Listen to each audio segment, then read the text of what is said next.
Hello everyone, welcome to my channel just saying. Friends, ఈ వీడియోలో మనం మాట్లాడుకుందాం లోక చాప్టర్ 1 చంద్ర మూవీ గురించి. చిన్న రిక్వెస్ట్ ఫ్రెండ్స్, ఇంకా మీరు మన ఛానల్ని సబ్స్క్రైబ్ చేసుకోకపోతే ప్లీజ్ సబ్స్క్రైబ్. ఇంకా వీడియోలోకి వెళ్ళిపోదాం. ఈ మూవీ ప్రొడ్యూసర్ వచ్చేసరికి దుల్కర్ సల్మాన్ గారు. ఎందుకు చెప్తున్నా అంటే తను మన తెలుగు వర్షన్ నానిలాగా కనిపిస్తారు నాకు. జస్ట్ లైక్ నాని, తన స్క్రిప్ట్ సెలెక్షన్ కూడా చాలా బాగుంటుంది. సో ఫ్యూచర్లో ఎప్పుడన్నా మీకు ప్రొడ్యూస్డ్ బై దుల్కర్ సల్మాన్ అన్న, యాక్టెడ్ బై దుల్కర్ సల్మాన్ అన్న, అదొక క్వాలిటీ ప్రోడక్ట్ అనుకొని వెళ్ళిపోవచ్చు. మరి మూవీ నాకెలా ఉందంటే నాకైతే చాలా బాగా నచ్చింది మూవీ. ఈ మూవీ బడ్జెట్ 30 crores అంట. అండ్ మిరాయి మూవీ బడ్జెట్ కూడా అటు ఇటుగా ఇంతే. అండ్ రీసెంట్గా వచ్చిన animated movie Mahavatar Narasimha movie budget కూడా 40 crores. ఇంత తక్కువ బడ్జెట్తో ఇంత మంచి అవుట్పుట్స్ ఇస్తున్నారు. మరి big budget movies like 150 crores, 500 crores ఇంత బడ్జెట్ పెట్టి ఎందుకు అంత వీక్ అవుట్పుట్ ఇస్తున్నారో నాకైతే అర్థం కావటం లేదు. నాకు అర్థమైంది ఏంటంటే బడ్జెట్ ఎంత పెట్టామని కాదు, కంటెంట్ ఎంత ఉంది, మనకున్న రిసోర్స్ని ఎంత బాగా వాడుకున్నాం అన్నదే మ్యాటర్. హోప్ ఈ మూవీస్ చూశాక బిగ్ బడ్జెట్తో మూవీస్ తీస్తున్న వాళ్ళు కొంచెమైనా నేర్చుకుంటారని. ఈ మూవీ స్టోరీ విషయానికి వస్తే చంద్ర 20 yearsకి మించి ఒక ప్లేస్లో ఉండదు తనకున్న సూపర్ పవర్స్ వల్ల. అలా వచ్చి ఒక ప్లేస్లో లోకి లైఫ్ లీడ్ చేస్తూ ఉంటుంది. అక్కడ పరిచయం అవుతారు మన Sunny and friends. And as యూజువల్గా సూపర్ హీరో మూవీ కాబట్టి అక్కడ కొంతమంది బ్యాడ్ పీపుల్ ఉంటారు.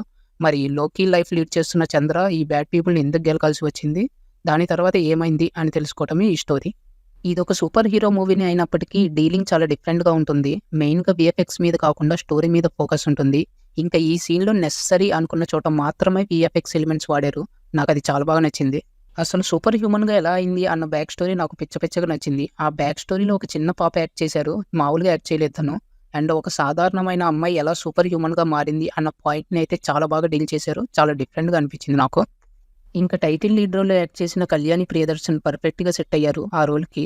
ఫైట్స్, యాక్టింగ్ అన్నీ చాలా బాగా చేశారు. ముఖ్యంగా ఇంటర్వెల్ అండ్ క్లైమాక్స్లో తన డెడికేషన్కి టేక్ ఏ బావ్ అని చెప్పొచ్చు. అంత డెడికేటెడ్గా యాక్ట్ చేశారు తను.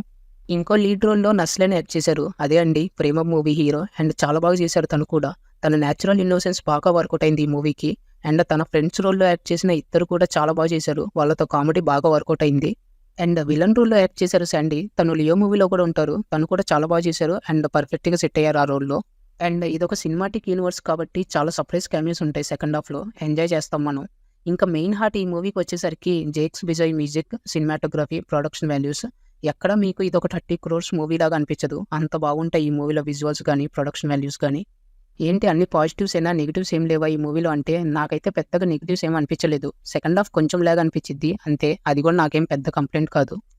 ఓవరాల్గా చెప్పొచ్చేది ఏంటంటే చెప్పేదేం లేదు, టికెట్స్ బుక్ చేసుకోండి, వెళ్ళిపోండి. You will definitely enjoy this movie. ఇంకా ఈ మూవీకి నేను ఇచ్చే రేటింగ్ వచ్చేసరికి 4 out of 5. ఇది గైస్ ఈ video. See you in the next video. Until then take care, bye bye. మీకు నా వీడియోస్, నా కంటెంట్ నచ్చినట్టయితే please like, share and subscribe.